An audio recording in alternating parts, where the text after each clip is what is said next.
অনুযায়ী আপনি কোনো লোককে জিজ্ঞাসা করলেন, এ ভাই তুমি কোথায় যেতেছো? সে বলল আমি জানি না, বা বলল আমি বাজারে যেতেছি। আপনি আবার জিজ্ঞাসা করলেন, ভাই বাজারে তুমি কিসের জন্য যাচ্ছ? সে বলল জানি না।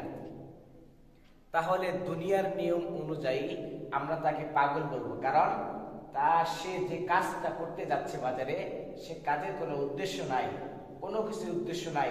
তার কথার আকৃতি, তার কথার ভঙ্গিতে কোনো কিছু বোঝা যাইতেছে না যে সে বাজারে বাজার করতে যাচ্ছে নাকি বাজারে ঘুরতে যাচ্ছে, কোনো কিছুই বোঝা যাইতেছে না। তো দুনিয়ার নিয়ম অনুযায়ী আমরা তাকে পাগল বলবো।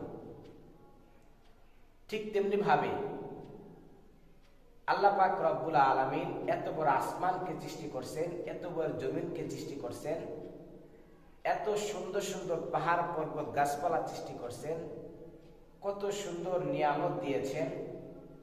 এইগুলা যদি আল্লাহ তাআলার কোনো উদ্দেশ্য না থাকে, দুনিয়ার নিয়ম অনুযায়ী তো আমরা আল্লাহ তাআলাকেও পাগল বলতে দ্বিধাবোধ করব না।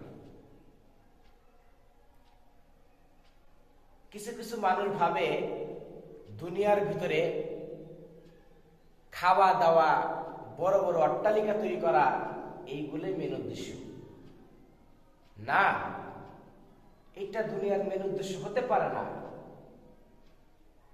আরে ভাই, খাওয়া দাওয়াই যদি দুনিয়ার মেন উদ্দেশ্য হইতো, তাহলে আল্লাহ পাক রব্বুল আলামিন কষ্ট করে আমাদেরকে মাখলুকদের মধ্যে শ্রেষ্ঠ মাখলুক হিসেবে গণ্য করতো না।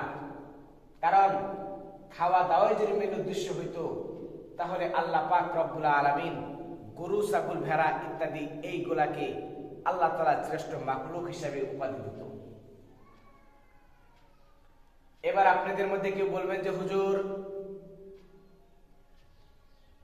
গরু, ছাগল, ভেড়া, ছাগল এরা তো ঘাস, খের, খোল, ভুসি এইগুলা খায়, আমরা তো আল্লাহ তাআলার শ্রেষ্ঠ মাখলুক, আমরা তো আল্লাহ তাআলার নিয়ামত, গরুর গোশত, খাসির গোশত, মুরগির গোশত, বিভিন্ন পদের মাছ এইগুলা খাই। মুসলমান ভাইরা আমার কথাগুলো দিল দিয়ে বোঝার চেষ্টা করবেন। তাহলেও আল্লাহ তাআলা শ্রেষ্ঠ মাখলুক হিসেবে গণ্য করতে পারত ওই বনের রাজা, সিংহ, বাঘ ইত্যাদি এদেরকে। কেননা আল্লাহ পাক রব্বুল আলামিন আমাদের থেকে হজম শক্তি বেশি ওই বনের রাজা, সিংহ, বাঘ ইত্যাদি এগুলাকে দিয়েছেন।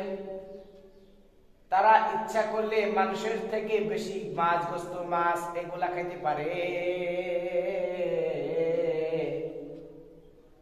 মুসলমান ভাইরা আমার, সব কিছুর একটা সিস্টেম আছে, সব কিছু বোঝার চেষ্টা করবেন, তাহলে সব কিছু আপনার সামনে পানির মতো ক্লিয়ার হয়ে যাবে যে আল্লাহ পাক রব্বুল আলামিন তাদেরকে মাছ, গোশত এইগুলা যদি খাওয়াই